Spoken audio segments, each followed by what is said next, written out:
Okay, so we're recording now. This is our final review.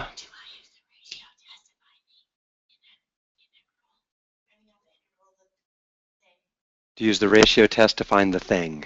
What thing? The sum? No. So they'll definitely.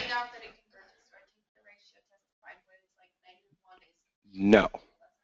The ratio test, the main use for that is either convergence for a series like this, or if we have a power series with x's in it.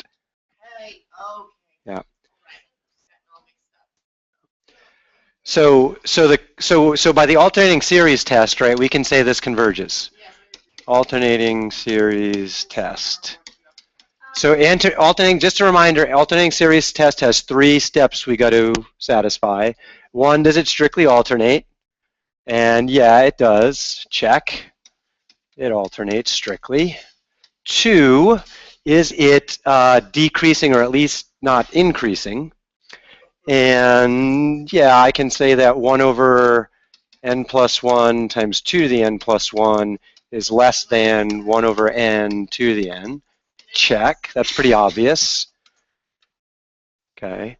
And then I can say that the limit of the nth term, which is also called the divergence test, the 3rd step, that does go to 0, which means if all 3 conditions are met, then it does converge. Okay. It converges. Oh, that's a good question. Does it converge absolutely? Converge. Yeah, so that to converge absolutely, I would have to test what about n equals 1 to infinity of 1 over n to the n. What test would I use to determine if that series converges?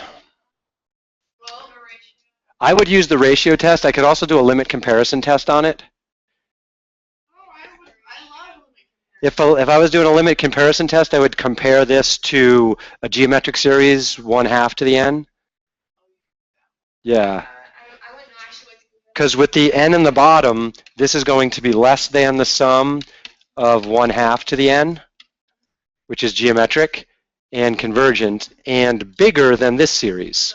So by the limit comparison test, so by limit comparison, we have absolute convergence. Okay. Hey, wait a minute. That's kind of interesting. If I call it 1/2 to the n instead of 2 to the n in the bottom, let's write that down. So I'm just going to rewrite my original sum.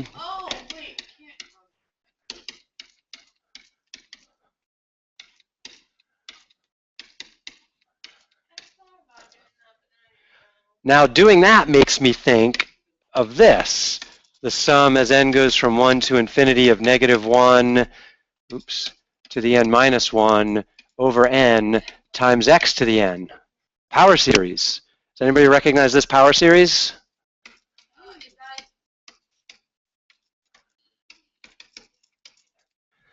No, if it was e, it'd have it wouldn't have the negative and it would have an n factorial. Yeah, but this is something we've seen before.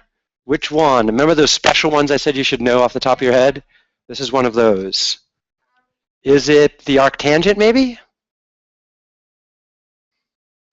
No, why not? Arctangent has what kind of denominators? Odd numbers in the denominator.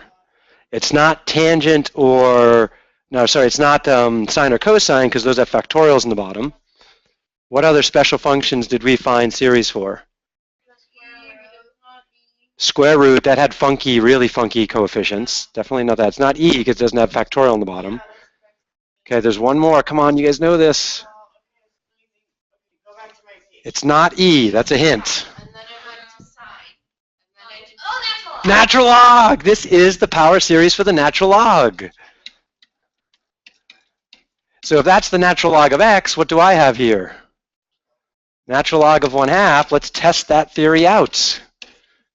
Add up the first several terms of our series, compare that to the natural log. Now, natural log converges very slowly. So we're going to have to add a bunch of terms. I'm going to whip out GeoGebra. You guys whip out your calculators. So like point, let's see, I'm trying to remember the natural log of 1/2. Is that like 0.69-ish? Negative 0.69, okay. Is that where our series is going?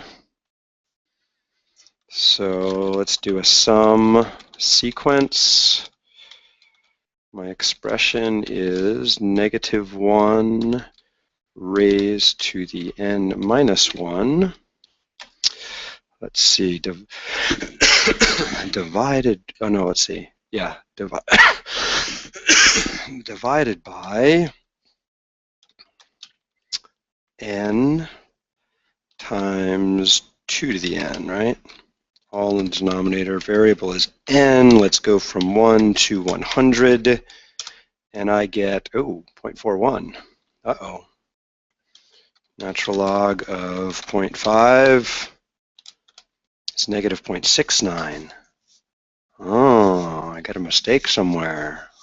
Where did we go wrong?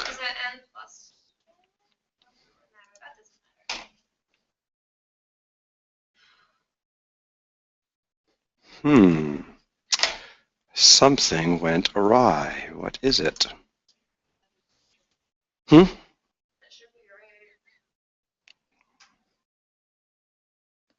2, 3, 4, negative, positive, negative, positive. Oh, wait a minute. This is not the series for the natural log. It's close, though. That's the problem. What is it? Yes, it is the natural log of x plus 1. Good job. Oops, where's my note on that?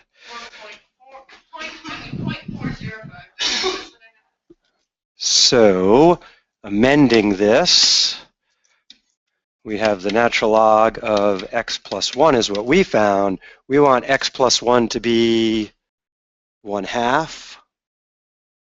So, right? No, we want x to be 1/2. So that means it's the natural log of 1.5.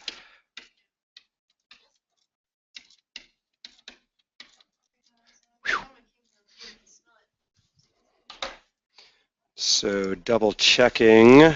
Oops, I didn't want to hit GeoGebra again. I already have it open. So let's modify, nope, not you. Oops, modify you. Natural log of 3/2 is about 0.41. Whew.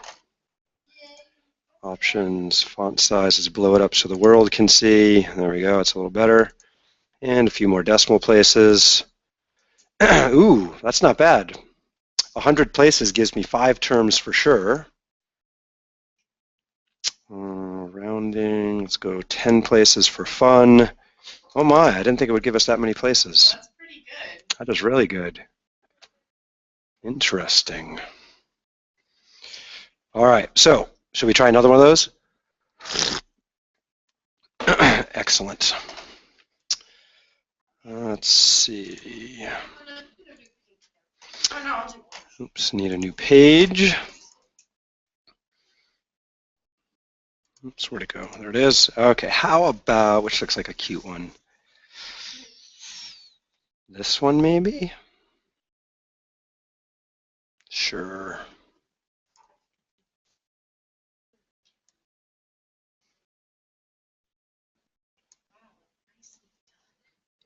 Thank you. Okay. So write that down. See if you can come up with an nth term formula for this. Determine if it will converge or not. I don't know. Those are dots to continue. Right here. Those are times. That's a dot for multiplication. Yeah. Uh-oh. Yeah, so that's a times, times, times. So this is, yeah, the resolution kind of sucks. 3rd power, 5th power, 5th power, 7th power, 7th power, So it looks like we have powers of 2/3, odd powers of 2/3. You see that?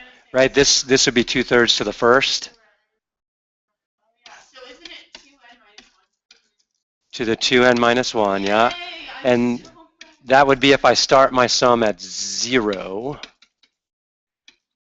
All right, and then we have 3, 5, 7, which matches the power, right? So that's 2n minus 1 in the denominator. I could write it like that, maybe. Oh, shit, yeah. Or start at 1. What do you want to do? Okay. Okay. Then you're right if we start at 1. Sorry, my fault. You are correct. All right, so then 2/3, we might call that an x. We could do that, in which case that means I have the sum as n goes from 1 to infinity of x to the 2n minus 1 over 2n minus 1. Okay, now there's no factorials, so that rules out what functions? Sine, cosine, and e. Yep. That's about it. Now it's not natural log, because natural log would have a 1, then a 2, then a 3, then a 4 in the denominator. This only has odd numbers in the bottom. Arctangent. Yes, so this looks like it's probably the arctangent of x. And x is probably what here?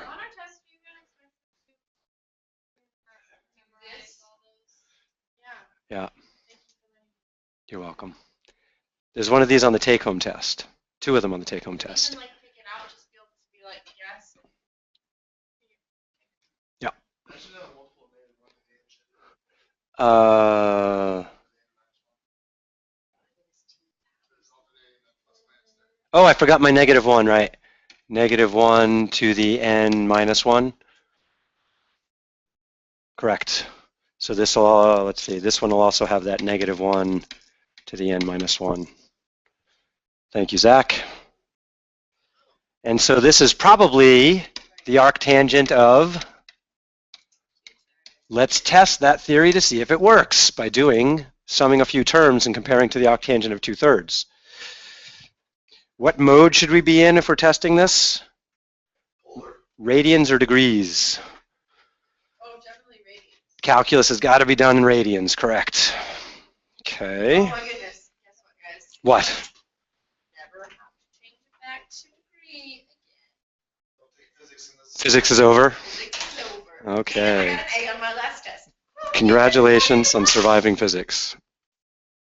Oh, and I got to mention, for William's benefit out there in space, William is the first person to complete the take-home final. Congratulations, William. You're setting a high bar for everybody else. Williams, I started correcting it, yeah. I don't feel threatened by that, so. Okay, all right. Some people are not threatened by that, but William. William, I like your name. William, Paisley likes your name. Okay, so ready. I'm going to do a sum sequence on this, and you guys are going to try that on your calculator too, because you will need to do this on the take-home test and the real test. Real in-class test. Right. Expression is -1 to the n minus 1, bless you, times 2/3 raised to the 2n minus 1. However many terms you want.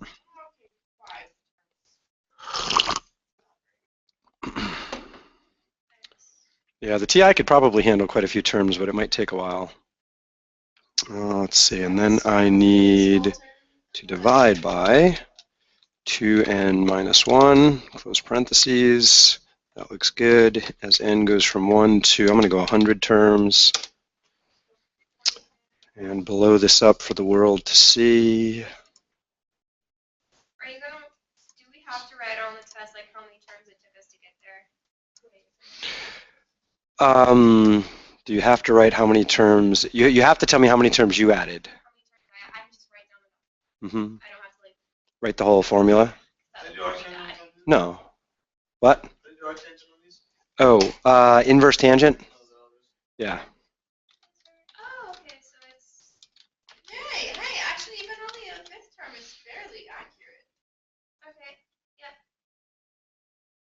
Yep. So.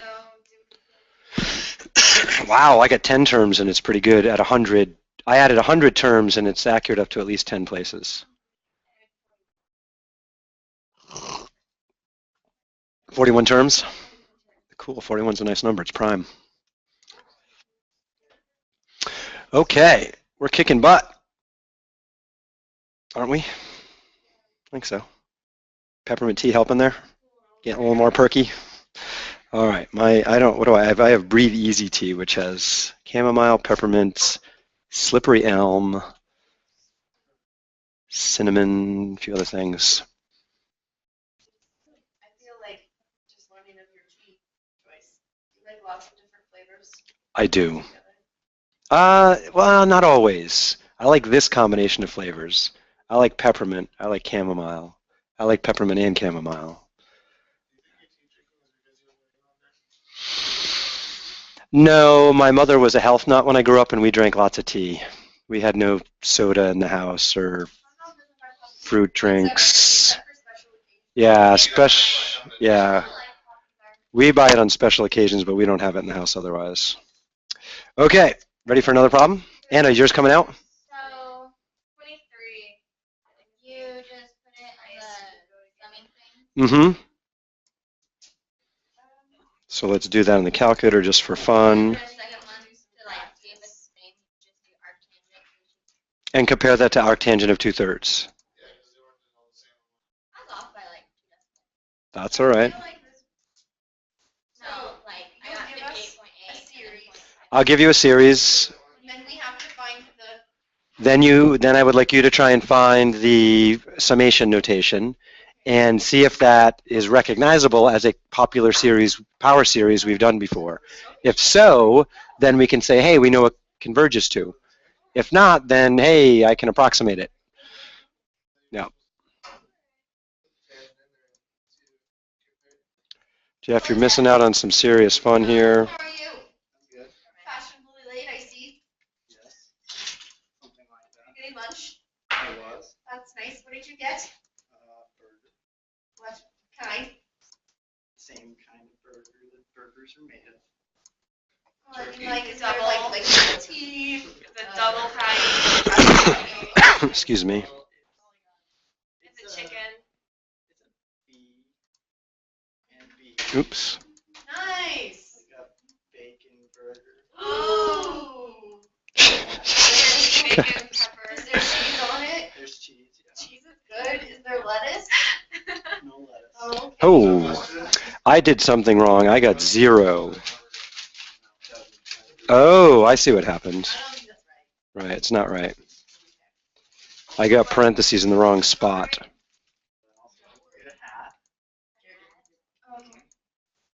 Oh, does that mean I have to retype the whole thing? Not usually. Usually you can go back and do the same thing. But if you can't figure out what you did wrong, you can retype it. I know exactly what I did wrong, but it... Darn it. Okay, I got to retype it.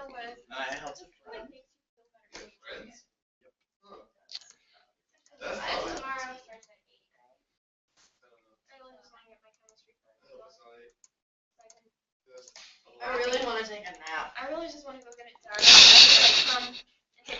I'm actually not worried about this diner. I'm almost looking forward to taking it. Is that weird? Yeah. It's not weird at all. Okay, I think I typed it right that time. Okay, 0.588-ish. That's what I got. Double checking with the arctangent of 2/3.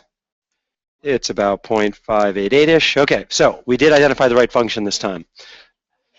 All right, let's try another problem. Yeah, let's do another one. I'm starting to like Another one of these kind? get, or I don't know. Yeah, let's do another one of these. All right, these are exciting. I am starting to like, Okay. start remembering.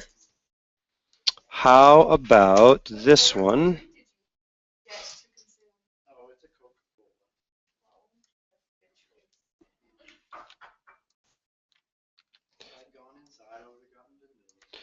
Okay, please identify. But I bet it's yummy because vanilla. Does this series converge or diverge? I'm gonna find out for you. I feel like it converges. I feel like guess what it looks very similar to. I would say, yeah. Whoa. I mean, yes. I feel like that's a little bit much. Yeah. Little bit. Well, it's got the badass in there. Yeah. You know, when we sat next to each other last term, I got you to like hardly ever in your language. Hi, John. How are you this fine day? I do, but not on me. I'll be done in about an hour. Yeah. Okay. It's alternating. So alternating series test. Oops. Oh gosh. The nth term? Sure.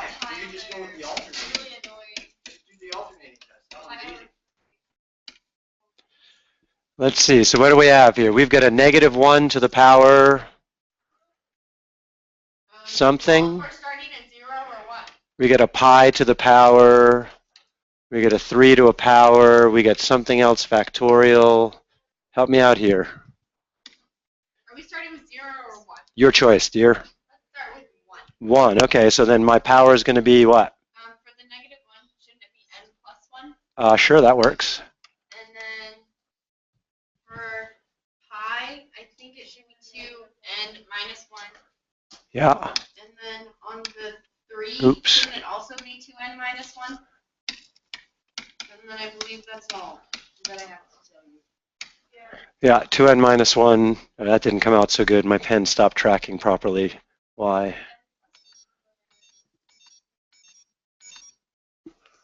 Let's try this again. Can I just say I don't really care about that ratio test and just do the alternating test? Sure.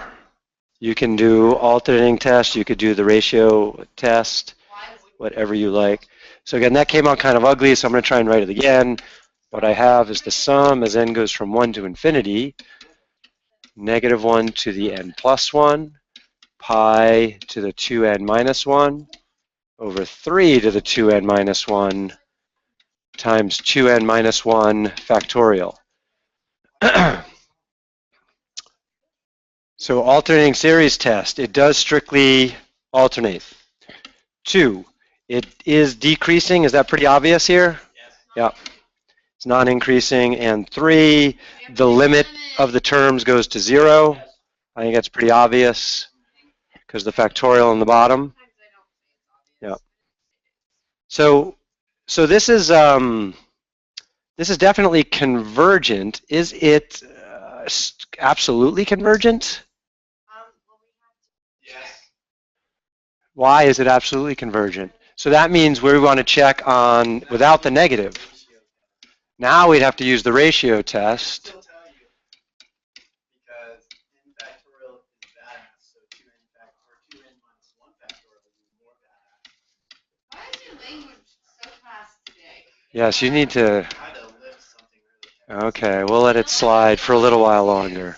Just no F-bombs, okay? So is this series convergent here, do you think? Well, I would do the ratio test even if I thought it was. Yep. I would do the. Yeah. Yep, that's that one. Ratio test. On the test, on both tests, do you want us to find absolute convergence, just as a general? If it's a regular series, yes. Regular alternating. Yes, a regular alternating series. Yeah, if it's a power series, only if I ask for it. Okay. But for regular series, I'll put a special note on there about that. Let me write that down here somewhere. Where's my paper? I'm out of paper. Oh, you're wrong. Hello. Goodbye. Okay.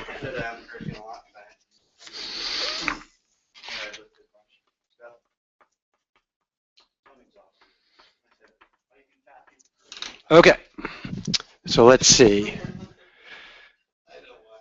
2, so that's going to give me pi to the 2n plus 1 over 2n plus 1, oops, 3 to the 2n plus 1 times 2n plus 1 factorial. Is that really 2n plus 1, or why isn't it just 2n? Because I'm doing the ratio test.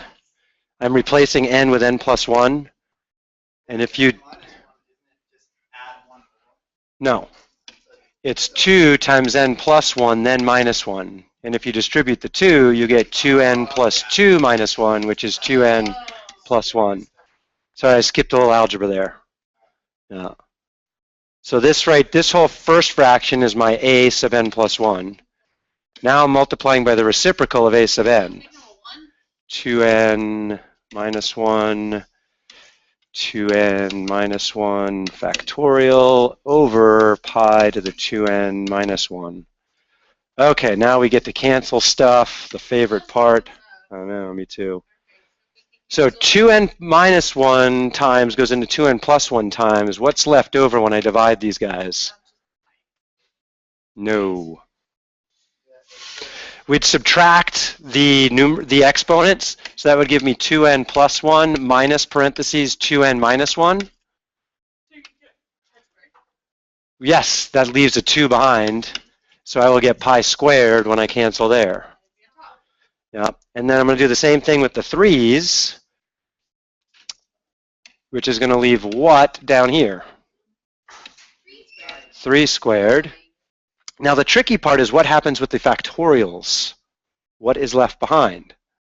Well, I always have to write it out because I get really, really confused by these. Yeah, so I need a little room to work here. You do 2n. This one would be, the one on the denominator is 2n plus 1 times 2n plus 0 times 2n minus 1. Yeah, this one right here? Yeah. Yeah, so that right there means 2n plus 1 times 2n times 2n minus 1 dot dot dot 2 times 1. And that right there matches perfectly with that right there, leaving this stuff behind, 2n plus 1 times 2n. Yeah.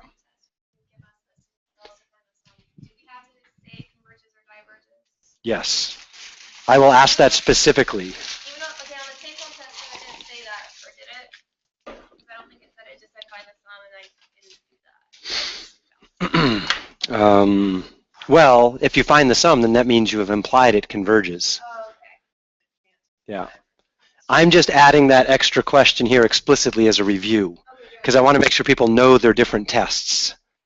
Right? What's the ratio test? What's the limit comparison test? What's the regular comparison test? Okay, so now what I have, oops, wrong way. I have the limit as n increases of pi squared over 3 squared times 2n plus 1 times 2n. What is that limit going to? 0, correct. Which implies we have absolute convergence. Absolutely.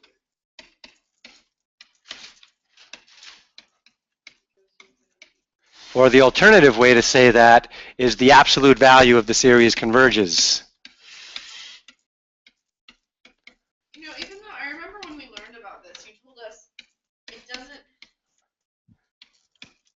like, when I was thinking absolute convergence, never mind, in my brain it makes sense, but I just can't find the words. We've gotten used to what it means. Yeah. At first it was weird. But at first I was Yeah. like, and then one day I had an epiphany about what it actually meant, and I was like, oh. Yeah. Absolute convergence means the absolute values of the series terms converges. Right. And the cool thing about that is if you have the sum of -1 to the n times your a sub n's, the absolute value of that is just the sum of the a sub n's, and that absolute value is always bigger. So absolute convergence implies convergence for the original series. You could just go ignore the signs and just go for the absolute convergence. Now, if it doesn't converge absolutely, that doesn't mean the original series didn't converge conditionally. So you should just do it in that order. I just do it in that order. Yeah, regular convergence, then absolute convergence. All right, so the big question now is, what the hell is the sum as n goes from 1, to infinity of -1 to the n plus 1 times pi to the n plus 1, 2n plus 1, right? No, minus 1? Somebody remind me. If I'm plugging in 1, there's a minus there, right? Yeah, that's a minus. Okay. Over 3 to the 2n minus 1 times 2n minus 1 factorial. If I were to replace something with x here, what would it be? Pi over 3, correct. So this would be similar to the series as n goes from 1 to infinity of -1 to the n plus 1 times x to the 2n minus 1 over 2n minus 1 factorial. And what function do you think that is? That is odd powers. It's the sign, correct. This should be the sign of x, in which case this thing is probably the sign of, and the sign of pi over 3, anybody recall what that's equal to?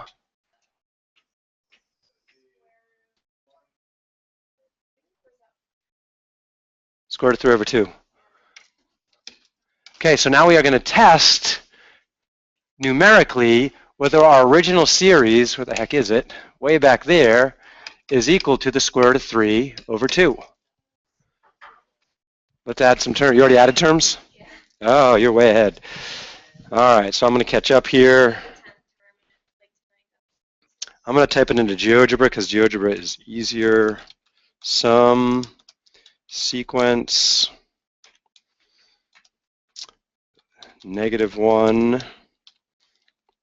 raised to the parentheses n plus 1 times parentheses, is it pi over 3? Is that what we have? Oops. Raised to the 2n minus 1 over parentheses 2n minus 1 factorial. So there's going to be a few problems on the test you'll need to do some kind of evaluation on. Variable is n, starting at 1. GeoGebra can probably handle 100 terms. Oh, factorial, maybe I'll go 50. Hey, that was pretty fast. Yeah, 0.866. SQRT of 3 over 2. Wow, look at that. 10 decimal places of accuracy. I did 50 terms. Let's back off to maybe, what happens if we do 10 terms? Oh my gosh, 10 terms is even good. Wicked cool. Isn't that wild? This infinite series involving pi's and factorials is the square root of 3 over 2? You don't think that's amazing? I don't know. It's kind of mind-blowing to me. It's not, your mind's not blowable right now? Okay, that's all right, some other time. It is. We're sad. Calculus is almost over. You're relieved. Okay. All right, so let's see. Let's take a look at, 22. Yeah, let's do number 22 here. We have the sum as n goes from 0 to infinity of x to the n over n to the n. So let's see, I need what? A 0, yeah, I'm gonna, let's say I need a new page in my notebook. X to the n over n to the n. Uh-oh.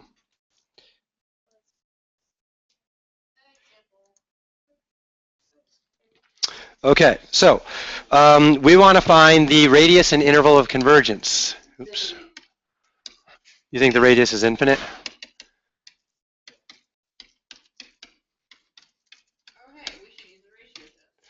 I would use the nth root test. Yeah, I would use the nth root test. Usually just called the root test. So we want the limit as n goes to infinity of the nth root of the absolute value of x to the n over n to the n. All right, so that gives me the limit as n increases of the absolute value of x over n, right? And as n goes to infinity, this goes to 0 regardless of what x is, which implies the radius is infinite. No, as long as you show work when you write it on paper, Mr. Jeff there. All right, so my interval, do I need to check boundaries? Bummer, I love checking boundaries. Good one, Gary. I'll pick one when we have to do boundaries next. Boom, done. That's kind of nice. You really won't let me just go infinity? What? Unless you- Just write infinity as you with no work? You could guess With an infinity, interval of negative right? infinity to- Yeah, Wagner can look at it and say, oh. okay, let's see. What do we got here that looks, oh, this one looks like fun. Number 20. So this is from that first take-home test I posted. No, the first sample exam I posted. Do which one? What? Okay. So what do you think? Do I want to do the root test or ratio test? I think. Root. Root test again? No, ratio. Fine. Because the end there, it's not the end. I don't know. It made life harder. I personally. Write it down, Jeff. Here we go. Jeff's going to try the root test. I won't do it. I won't do it. You can do it. We're gonna do the ratio. Yeah, he's going to do the root and you're going to do the ratio. Question is if I actually- I know you don't want to, but I want you to do it anyway. It doesn't matter if I want to.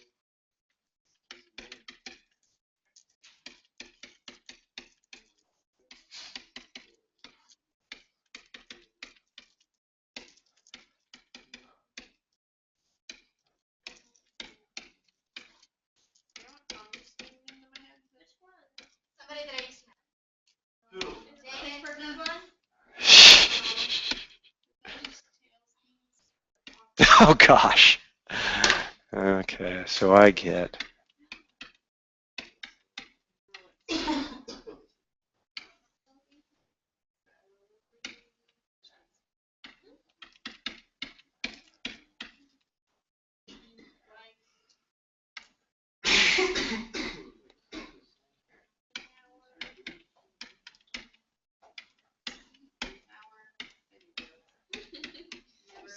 No, don't stop it. Keep going. Please make her stop that. That's what I got too. You got R equals 3? Yeah. Okay, so I'm going to do it just for fun with the root test. Hey, that's what I got. That took me a really long time. Oh, that's what I got. All right, we are just kicking butt and taking names.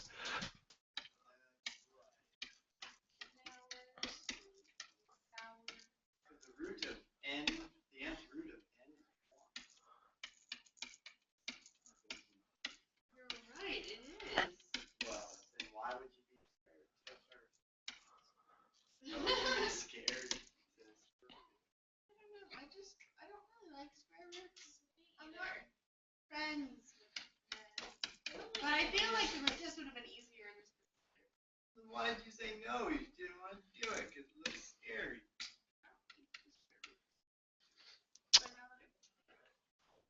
So that leaves me that. So then the question is, what happens to n to the power of 1 over n as n gets big? Power of That'd be- 1 over n to infinity makes 0, so that's n to the 0. Well, n is getting big though. So the way, one way of looking at this, my denominator is infinity to the power 0. Right. Well, that would make your cube Okay. Alternatively, I could rewrite this as x minus 4. Well, I can't directly apply L'Hopital's rule over 3 times 1 over n to the power 1 over n. So that gives me 0 to the 0, which is undefined. It's indeterminate because sometimes it's 0, sometimes it's 1, sometimes it's something in between. So that is worth exploring on its own instead of just guessing on intuition. Does intuition always work when you have a n in the base and in the power? No, the last exam was evidence of the... What? Yes, we're going to find the interval, but first I need to deal with this bad boy right there.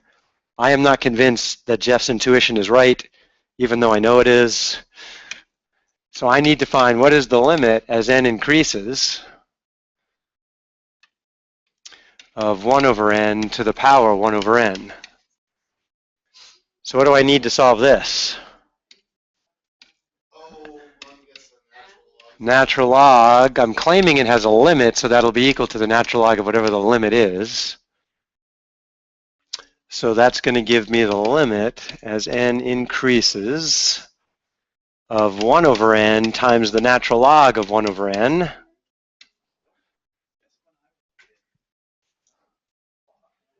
So let's see, what's that? That's 1 over n goes to 0. Natural log of 0. Uh-oh. Oh my goodness, I used to love, who's your favorite? Interesting. What's the natural log of 0? No, it's not. It does not exist, right? It does not exist, yeah. So I have a little problem here. So let's see, I think I'm going to have to rewrite this a little bit. How am I going to rewrite it? Well, I guess I could say this is equal to the limit of 1 over n times, I could write 1 over n as n to the negative 1, which means I can pull out a negative, and then I'll have the natural log of n there. This is getting tricky. Okay, so now what do I have? If I cheat and let n go to infinity, I have 0 times infinity. Why can't we just use intuition? I mean, that's what everybody else did in science. And 40 years later, proved they were right. Yeah, 40 years later, we proved they were right.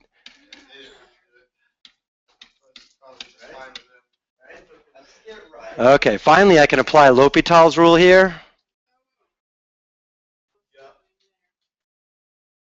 That was cool. Check. Check. Uh-oh. Have you done something wrong here? Feels like it. L'Hopital's rule says I'll get n in the top, and I'll get derivative of n is 1. There's a negative in front. Uh-oh. Negative infinity.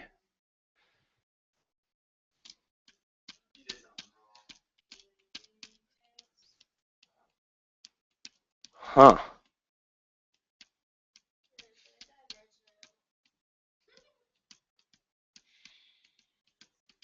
That's a problem. What'd I do wrong? Anyone see it? Oh yeah, it's 1 over whatever's inside. Oof. Saved our butt there, Zach. I can't take derivatives today. The derivative is 1 over n over 1. Oh, good. So now we go to 0. Hey, Gary. So the natural log of... Some more hot water. Yes, do you know where it is? My cooler, a little red handle, Oh, you got your radius or your. in the math conference room. Yes. Cooler red handle. Yeah. Hey, wait. Okay, we did it. All right, so Yay! on the test, if there is a limit that involves n in the base and n in the power, I do expect you to use logarithmic limits to evaluate it and not just go off your intuition. Because sometimes your intuition will be wrong. Any log, but natural log is the easiest because its derivative is the easiest. Yeah. Because it's the derivative that's easy. That's why we use natural log.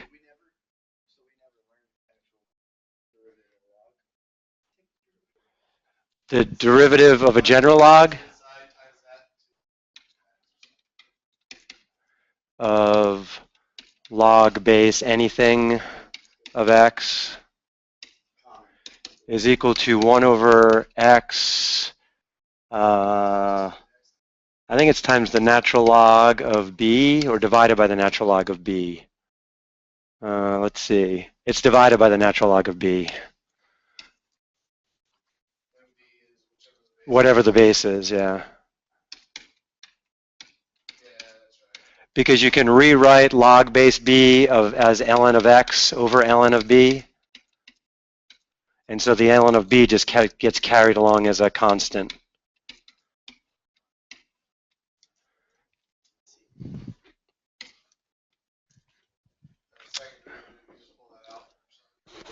It just keeps getting carried along. So second derivative, you'd have another ln of b in there. Oh wait, no, is that true? Well, for the set, yeah, just be sorry, no, it would just get carried along as a constant, right? Yeah, you're right. Okay, let's see. Now we got to go back to the main problem. We have a radius of 3.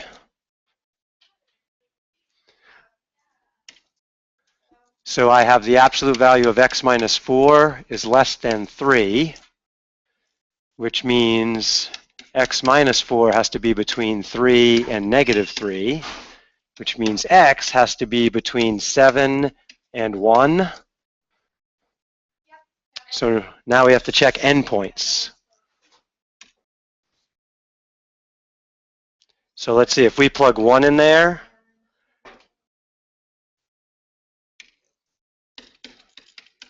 then I'm going to get the sum as n goes from, what was it, 0 to infinity of negative 3 to the n over n times 3 to the n,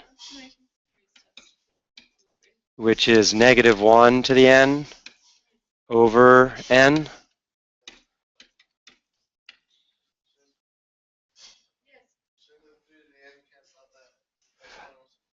Well, you'll have negative 3 over 3 to the n, which would be negative 1 to the n. Why do they keep the n up here? No, because you get negative 3 over, you can rewrite it as negative 3 over 3 to the n, which is negative 1 to the n. And that means the sign alternates. So this is an alternating series. Is it decreasing? Yep. And is the limit of the nth term of the positive part go to 0? Okay, so this, by the alternating series test, this converges. Converges by alternating series test. All right, what about the other boundary at 7? It becomes 3 to the n over n times 3 to the n, so it becomes 1 over n. And then it diverges because it's harmonic. Harmonic series, excellent. Go harmonics. Woo! What would you do if you didn't remember it was called the harmonic series? Like p is equal to 1. Ooh, you could do p series, excellent. P series, p equals 1 implies divergence. What else could you do if you didn't remember it was a p series? No, it is 1 over n. You couldn't do a comparison because we don't have anything to compare it to. No, divergence test tells us nothing. Yeah.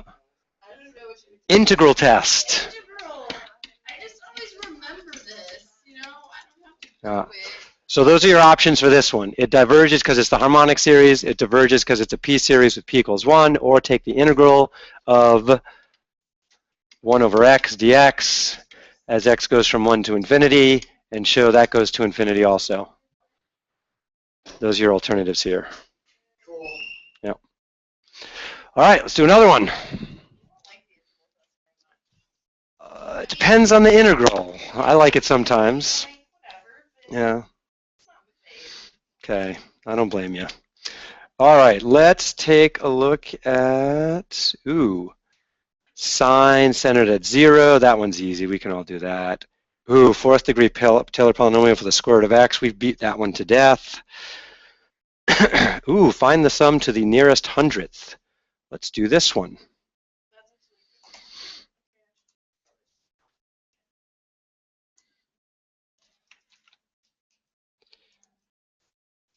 Hey, Courtney, yeah? Do you know when, for lifeguarding, do you know what things we're getting tested over today on the AED and CPR and everything? Did we get tested over first aid? Yes. Nearest hundredth. Okay, so what do we have on our side for this is basically a remainder problem. So nearest hundredth implies, come on there, that I want my remainder to be less than 0 point, I'm going to go 0.001 because I want those two places to match exactly. You could argue that you could just go to the nearest hundredth by 0.01. I'm going to take it a step farther, so that's what I'm going to do there. Okay, I have two choices for remainders, actually three. I have the integral test remainder, I have the alternating series remainder, and I have Taylor's remainder theorem.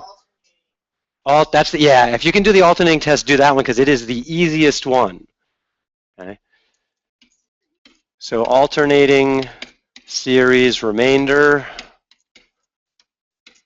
says that your nth remainder in absolute value is going to be less than or equal to the next term in line ignoring the sign, which we call the u sub n plus 1.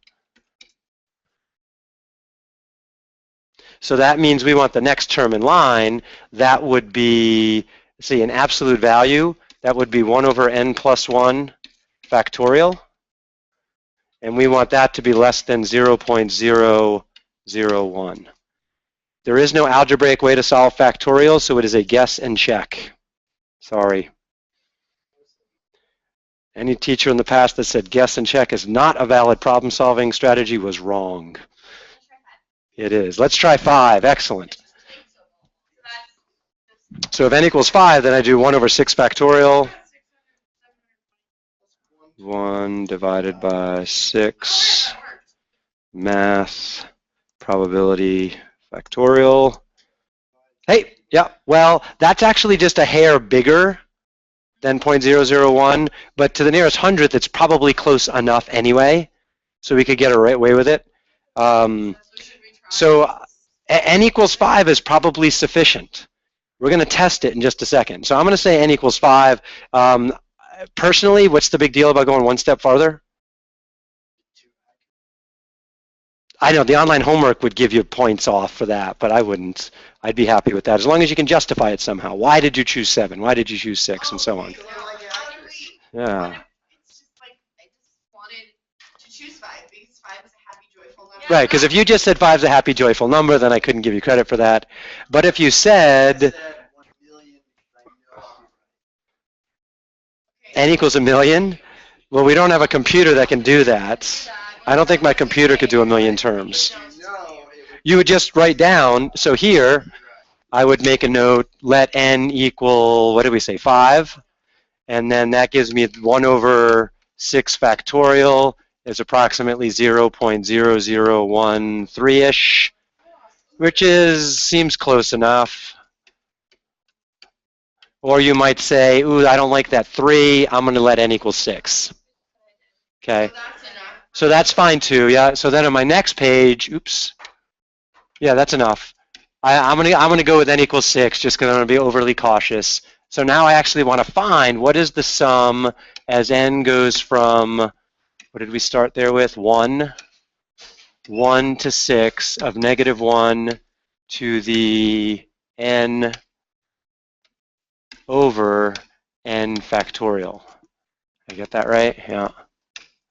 So I'm actually going to find that sum and see what it is. So, GeoGebra, please. Sum, sequence, parentheses, -1, raised to the n, divided by n, exclamation point, n1. What's that? So what did we decide on? 6? Okay, so I get -0.63 because I'm going for 2 places. So this is about negative 0.63 to 2 decimal places. Okay. Is there anything I could do to confirm that here? Well, let's write down the first few terms. If n is 1, I get negative 1 over 1. If n is 2, I get positive 1 over 2, minus 1 over 3 factorial, plus 1 over, or minus, sorry,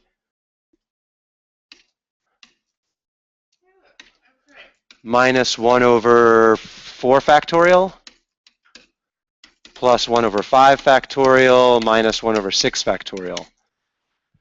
What, do we know a function that has factorials in the bottom? 1 factorial, 2 factorial, 3 factorial? What is it? What do you think? What did you say? No, this is not the natural log. Okay, natural log would be 1 over n. This is 1 over n factorial. What functions have factorials in them?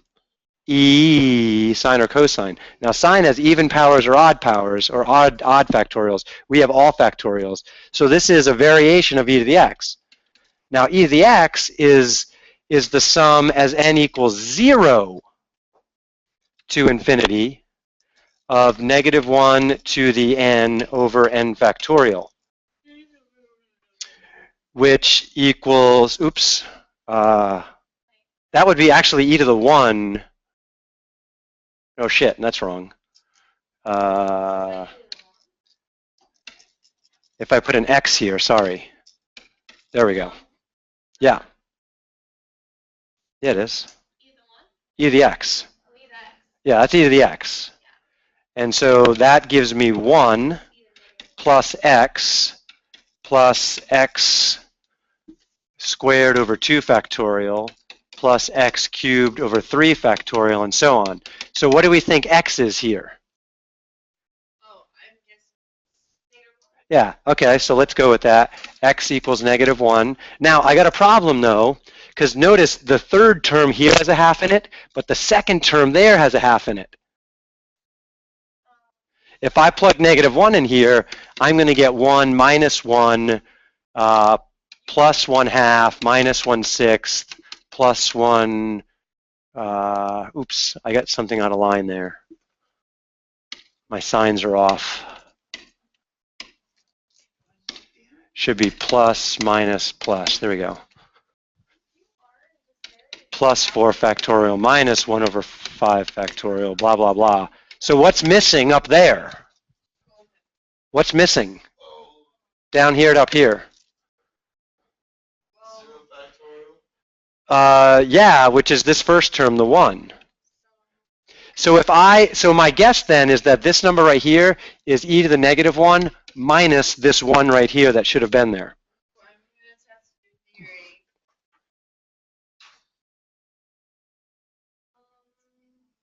No? Your theory was very, very well presented. It's not right? Shit.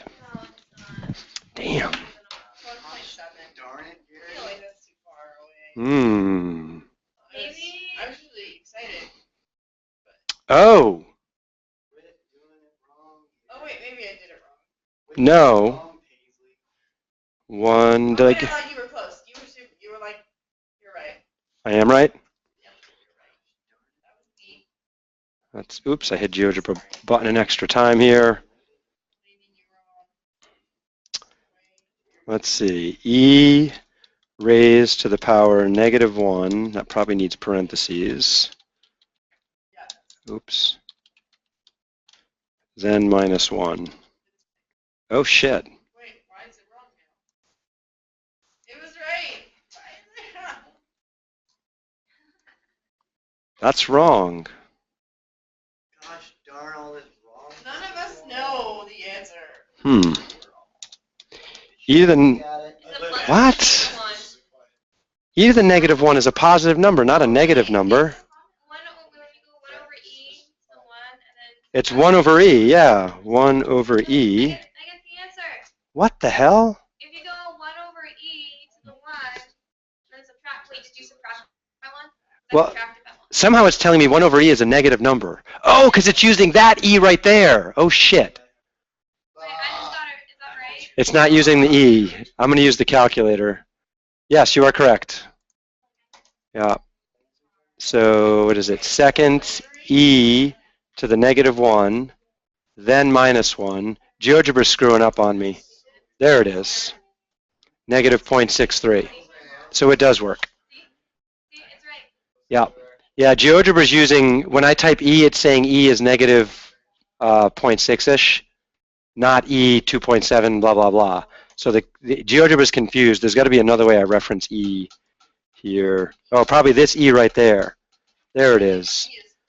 E raised to the negative 1. Well, see how they write it as a scripty E versus my boldface E there. I was typing the boldface E, which refers to that number I have stored above. There we go. Now it's better. Oof, okay, that's a relief. All right, so this was related to a number or series we found before. I just had to tweak it a little bit, which is kind of like the problems we started off with today. All right, we got time for about 1 or 2 more. Why don't we jump to polar stuff or parametric?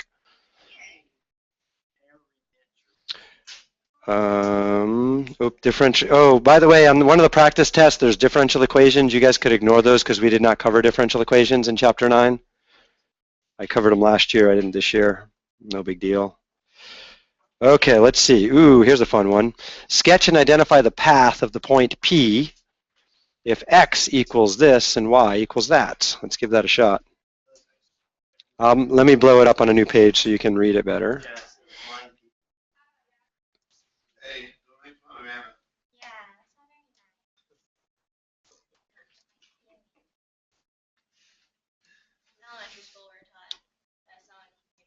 Okay, so there's my parametric stuff. I totally first was like in the mode that it was, like not a polar series, but a series that we were doing what we were just doing, and I was like, I don't know what's happening, Gary. You can do series in polar. Yeah. But I guess that makes sense, though. I mean, you can do them any way you want. This is even cooler. You can actually, instead of doing series with powers of x, you can do series with powers of sine and cosine. And if you ever go into electrical engineering, it'll be a very important tool for you. Okay. How are you? Howdy.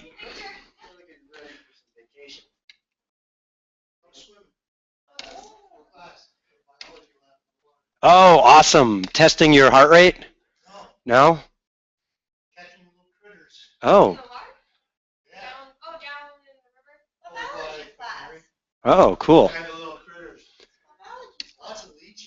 Oh, leeches. What are we finding? You told me I could have brought my card. What does the graph look like? Probably. I will graph it. Polar. No, we're Parametric. Yeah. Let's see. So what do we get? If t is 0, oh, t has to be greater than 0. If t is 1, then I get the point 2, 0. If t is 2, then I get 2.5, 1.5. 2.5, 1.5. T equals 2. If t is 3, I'm going to get 2 1/3, 1 2/3, 2 1/3, 1 2/3. So that's going to be like over here.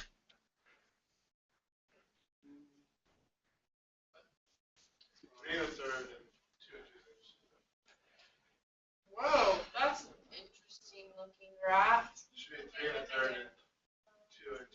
3, oh shit, you're right, 3 1/3. Let's erase that point. 3 1/3, 2 2/3. So that's somewhere over here. 1, 2, 3, 4. 4 1/4 and 3 3/4.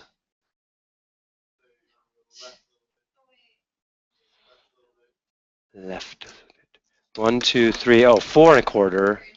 1, 2, 3 3/4. Oop, I put this point in the wrong spot again. Let's see. If 3 would give me 3 1/3, 1, 2, 3 1/3, and 2 2/3 would be up here. Oh yeah, look at that. Let's see, what if t, so this is t equals 4. What if t was like 1 1/2? Then I would get 1 1/2 is 3/2. 1 1/2 and 2/3 would be 2 1/6. I can't do that in my head. All right, calculator time. Let's see, does GeoGebra do parametric? It does do parametric. Oops, I keep opening up new GeoGebras by accident. Let's see, so I'm going to put a slider in here. And I'll call it T. Can I get away with that? And let's see, my slider, oops, I forgot to define it properly, has to be greater than 0. So let's go from 0 to 10 maybe. All right, so now I'm going to define my curve. Expression is what? T plus 1 over t and t minus 1 over t. Oops. T minus 1 over t. Parameter is t. Start value is 0.0. Oops. Yeah. Oops. 0.01 maybe. End value is t. Oh, what didn't it like? Illegal argument, t. Really? Oh, right. I see. I can't use t there. Oh, I could change this to a. Rename a. Okay. A. There it goes. Ooh, check this out. When I go from roughly 0 to 1, it traces out that down there. And then when I go from 1 on, it traces this out here. It's not a square root. Kind of like a boomerang. Anybody recognize what shape that is? Less than sign. Yes, Jeff. What is it? Hyperbola. It is a hyperbola. Oh. Correct.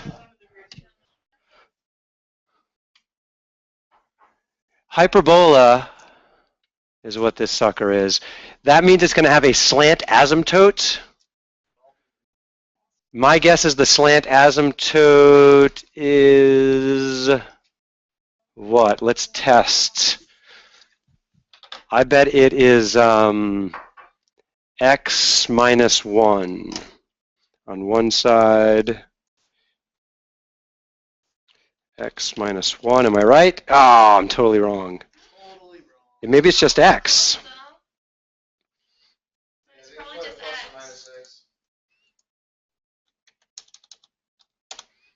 I gotta. No, plus would be wrong.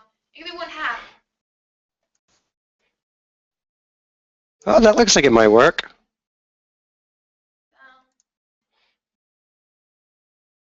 Not quite. Well, it's getting close. Check the other side. So on the other side, what would it be?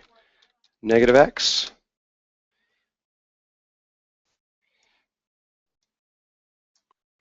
That looks asymptotic, doesn't it?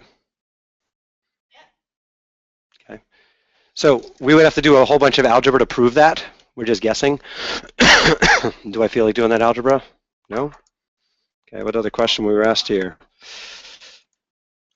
Sketch and identify the path of the point. Ooh. Yeah, so we just guessed at the identity that it was a hyperbola. So we're going to have to prove it algebraically now. Cool. I changed my mind because Jeff's guessing and I need to, I hate when he's right. No, I want you to be right, but I want you to justify your guesses.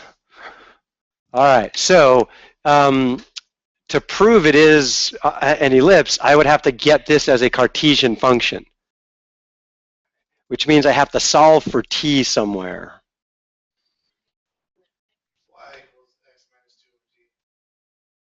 Y equals x minus 2 over t.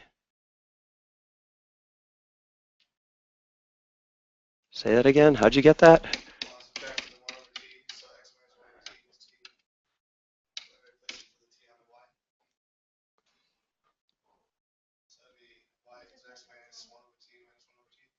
Whoa, whoa, slow down. Say it again.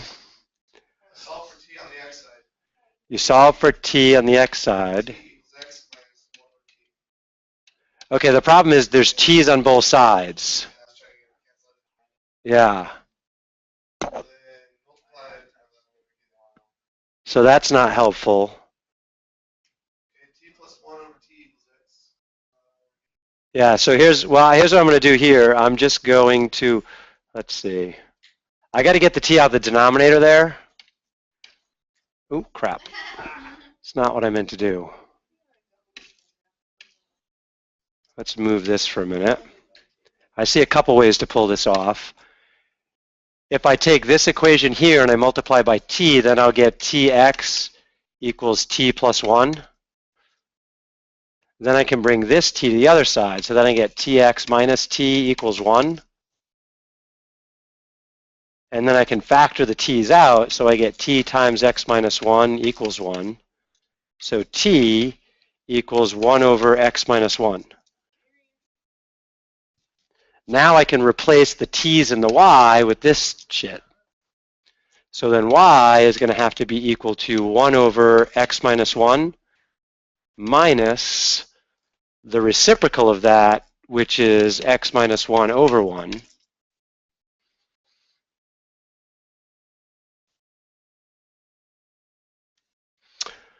And so, let's see.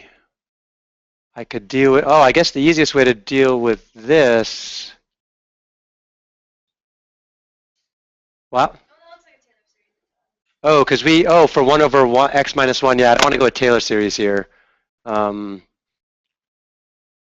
could either kind of leave it in this form right here and just rearrange it as negative x plus 1 plus 1 over x minus 1. Or I could find a common denominator by saying x minus 1 would be the common denominator.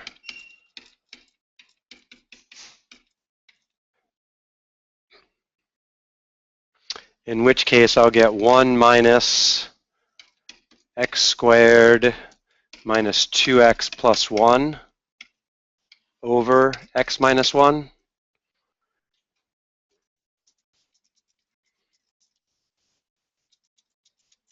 Right? And then cleaning that up, I get negative x squared plus 2x. The 1's cancel over x minus 1.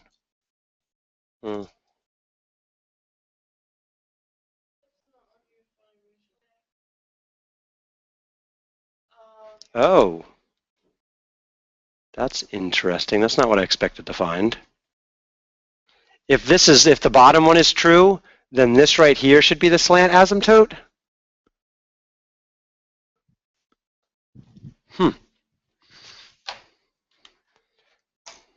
Let's see, GeoGebra. Let's see, I need to get back over here, but it doesn't look like the case, does it?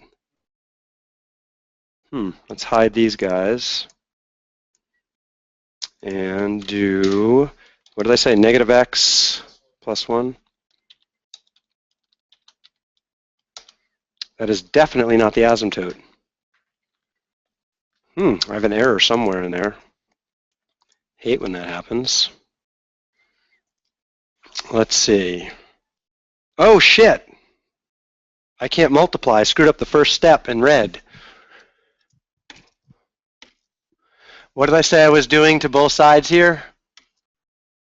Multiplying by t, which means I have to distribute the t through. And that should be a t squared there. What's that? I seem so confident?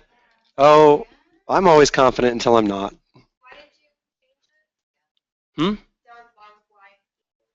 This down here?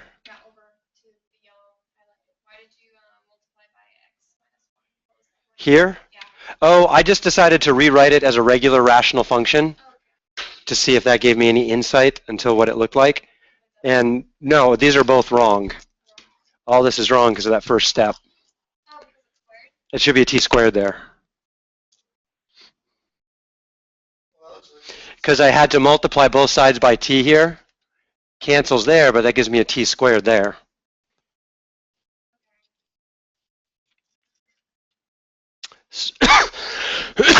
Excuse me. So, that's nasty. Oh, wait, I see another idea how to do this.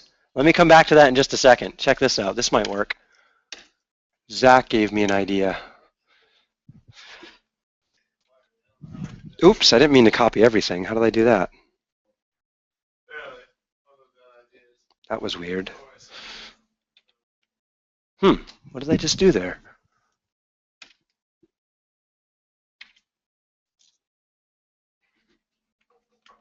There it goes. Okay. What happens here if I add x and y's formulas together? Will this lead anywhere? That'll give me an x plus a y. And then over here, I will have t plus t is 2t, but 1 over t minus 1 over t goes away. Is that helpful? So that tells me that t is equal to x plus y over 2.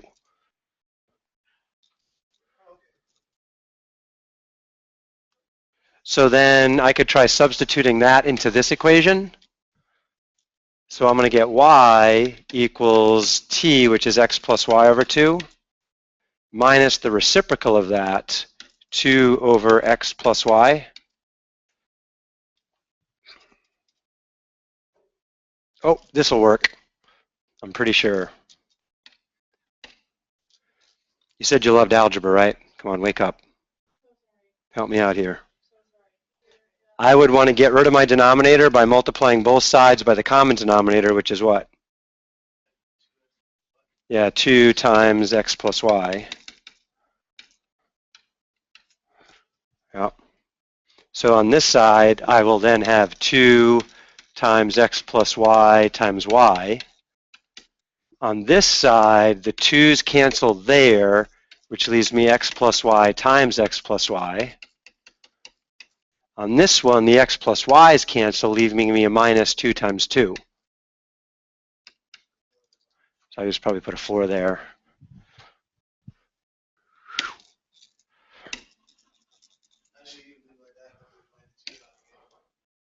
Well, there's not a 2 here, though. So that would put a 1/2 here if I did that. So I'm just going to call that 4. Oh, shit. Oh, dear.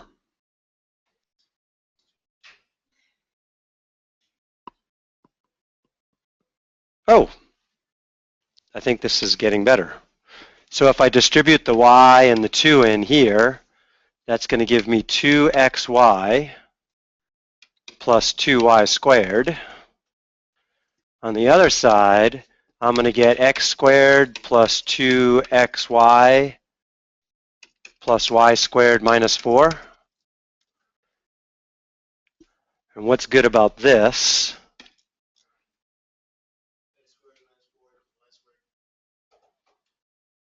The 2xy's go away, right? And then subtract, yeah, so then I'm going to get 2, let's see, x squared minus y squared minus 4. I'm going to subtract this guy to the other side. So that gives me 0 on one side, x squared minus y squared minus 4 on that side. Rewriting that, I get x squared minus y squared equals 4, which is almost the equation for a hyperbola. Oh, it is the equation for a hyperbola. Yeah. Y squared minus, Usually, let's say, I think we usually put a 1 on that side, which means I divide by 4. X squared over 2 squared minus y squared over 2 squared equals 1. Now that looks like a hyperbola.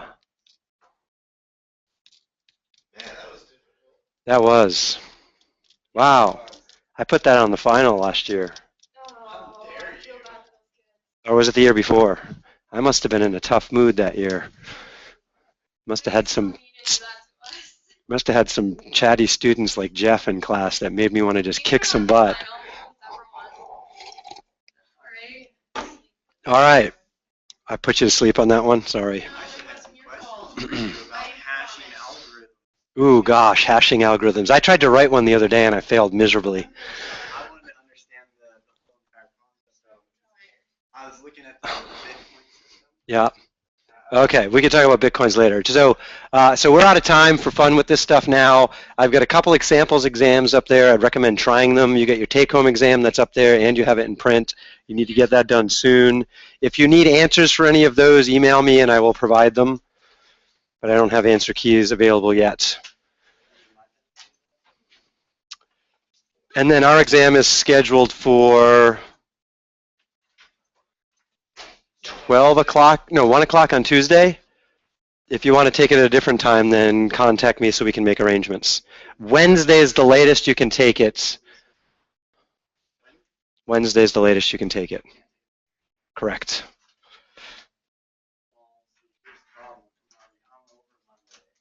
Shit. All right. I don't want to hear that. Okay. William, get in touch with me soon if you have questions. Bye-bye.